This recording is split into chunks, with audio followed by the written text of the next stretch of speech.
கல்லில் ஒலி எழுப்பி கடல் அலையில் நடமாடி மெல்லியலார் மெல்லிதழில் வித்தார நகையாகி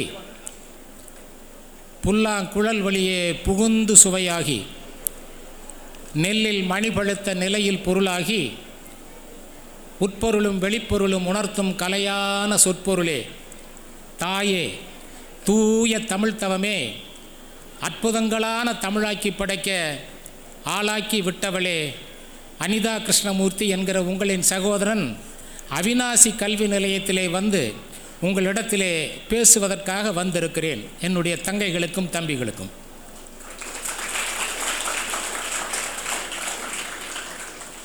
இந்த ஆண்டு விழா 31வது ஆண்டு விழா.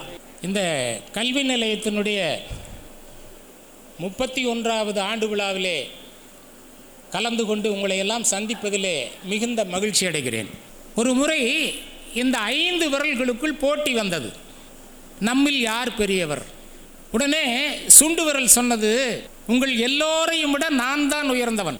ஏனென்று கேட்டால், யாரை பார்த்தாலும் முதலில் வணக்கம் போடுகிற போது என்னுடைய விரல்கள் தான் முன்னால் நிற்கின்றன, சுண்டு விரலாகி என்னுடைய விரல்கள் தான் முன்னால் நிற்கின்றன. எனவே உங்கள் அனைவரையும் விட நான் தான் உயர்ந்தவன் என்று சுண்டு விரல் சொன்னது. சுண்டு விரல் சொல்லிவிட்டு இன்னொன்று சொன்னது, இங்கே மேடையில் எத்தனை பேர் அமர்ந்திருக்கிறார்கள் பார்க்கிறீர்கள் அல்லவா? அவர்களுக்கு சென்று வணக்கம் போடுகிற போது, ஐயா பழனிசாமி ஐயாவை வணக்கம் போடுகிற போது என்னுடைய சுண்டு விரல் தான் முன்னால் நிற்கிறது. பக்கத்தில் இருக்கிற சுப்பிரமணியம் ஐயாவை வணக்கம் போடுகிற போது என்னுடைய விரல் தான் முன்னால் நிற்கிறது. அதற்கடுத்து திருப்பூரினுடைய முக்கியமான ஆளுமையும் இன்றைக்கு உங்களை எல்லாம் சந்திப்பதற்கான வாய்ப்பை எனக்கு கொடுத்த அருமைக்குரிய ஐயா நாச்சிமுத்தவர்களை பார்க்கிற போது வணக்கம் போடுகிற போதும் சுண்டு விரலாகிய நாங்கள் தான் முன்னால் நிற்கிறோம்.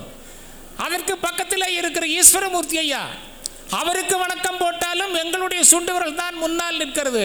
சரி, அப்படியே பின்வரிசையில் வருகிறவோம் ஐயா ராயப்பன் அவர்களை பார்க்கிற போதும் எங்களுடைய